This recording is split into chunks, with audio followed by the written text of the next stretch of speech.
নমস্কাৰ স্বাগতম জনাইছোঁ অন্য এটি ভিডিঅ'ৰ মাজতে পুনৰবাৰ আপোনালোকক আজিৰ ভিডিঅ'টোত হোমগাৰ্ডৰ এখন বিশেষ জাননী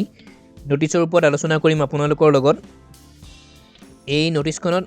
কেইখনমান জিলাৰ কথা উল্লেখ আছে কোনখিনি জিলাৰ কথা উল্লেখ আছে সকলোখিনি আপোনালোকক কম তো হোমগাৰ্ডৰ যিমানবোৰ আপডেট আহি থাকে হোমগাৰ্ড বা যিয়ে নহয় অসম চৰকাৰৰ যিমানবোৰ চৰকাৰী চাকৰি আপডেট আহি থাকে সেইসমূহ পাই থাকিবলৈ আপোনালোকে পোনপ্ৰথমতে বা হোমগাৰ্ডৰ আপডেটটো বিশেষকৈ পাবলৈ আপোনালোকে ছাবস্ক্ৰাইব কৰিব লাগিব চেনেলটো তেতিয়াহে পাই থাকিব নেক্সট আৰু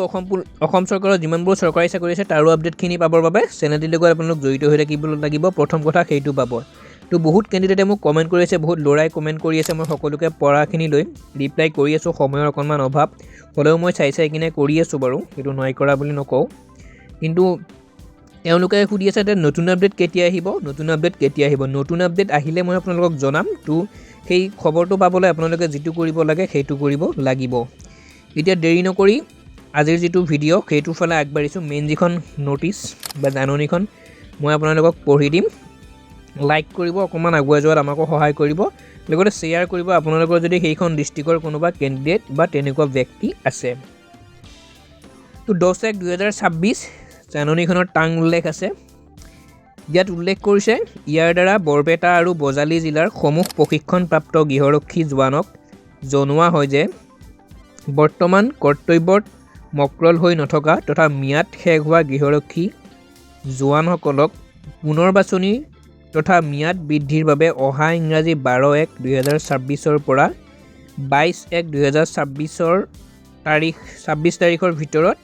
বৰপেটা জিলাৰ গৃহৰক্ষী বাহিনীৰ কাৰ্যালয়ত আবেদন পত্ৰ জমা দিবৰ বাবে অনুৰোধ জনোৱা হ'ল নেক্সট উল্লেখ আছে আবেদনৰ লগত বুনিয়াদী প্ৰশিক্ষণৰ মূল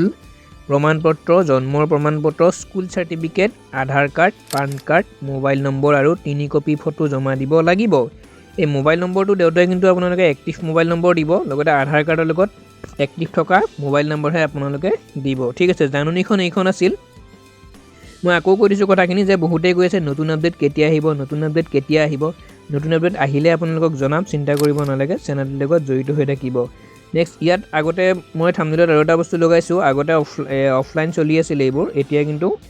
অনলাইন হৈ আছে ঠিক আছে এতিয়া হয়তো অনলাইন হ'ব পাৰে নেক্সট নতুনকৈ যেতিয়া আহে আৰু ইণ্টাৰভিউসমূহ 26তে হ'ব কোনো ধৰণৰ চিন্তা কৰিব নেলাগে আৰু এই খবৰটো কেনেকৈ পাব এপ্লাইটো ষ্টাৰ্ট হোৱা বুলি খবৰটো কেনেকৈ পাব মই আগৰ ভিডিঅ'টো কৈছোঁ প্ৰতিখন ডিষ্ট্ৰিক্টতে হোমগাৰ্ডৰ একোটা অফিচ থাকে সেই অফিচত আপোনালোকে খবৰ লৈ থাকিব লাগিব বা অফিচত যদি কোনোবা আপোনালোকৰ চিনাকি আছে ৰিলেটিভ আছে তেওঁলোকক যদি আপোনাৰ নম্বৰটো দি থৈ আহে তাতে নটিছ যেতিয়া মাৰিব অফিচৰ বাহিৰত সেই নটিছত চাই আপোনালোকক ক'ব পাৰিব তেওঁ গতিকে তেনেকুৱা ব্যৱস্থা কৰিব পাৰে নতুবা অসম চৰকাৰৰ আণ্ডাৰত যিহেতু হোমগাৰ্ডটো গৈছে SLPRB যেনেদৰে অসম পুলিচৰ সকলোখিনি আপডেট আহি থাকে তেনেদৰে ইয়াতো আহিব পাৰে আৰু কম্পিটিশ্যন হাই হ'ব কিন্তু সেইটো আটাইতকৈ ডাঙৰ কথা কাৰণ অসম চৰকাৰৰ চৰকাৰী চাকৰি এটা ল'বৰ বাবে কিমানে এতিয়া হাবাথুৰি খাই আছে এডি হওক অসম পুলিচৰ হওক সেইটো আপোনালোকে গম পায় চৰকাৰৰ আণ্ডাৰত কাম কৰিবলৈ বহুত নিবনুৱা আছে ঠিক আছে তো সকলোৱে চেষ্টা কৰি থাকে এটা ভাল কাম পাবৰ বাবে কণ্টেক্সুৱেলেই হওক চাকৰিয়ালেই হওক যিয়েই নহওক ৰেগুলাৰেই হওক যিয়েই নহওক মুঠতে চৰকাৰৰ আণ্ডাৰৰ কাম এটা সকলোৱে কৰিব বিচাৰে গতিকে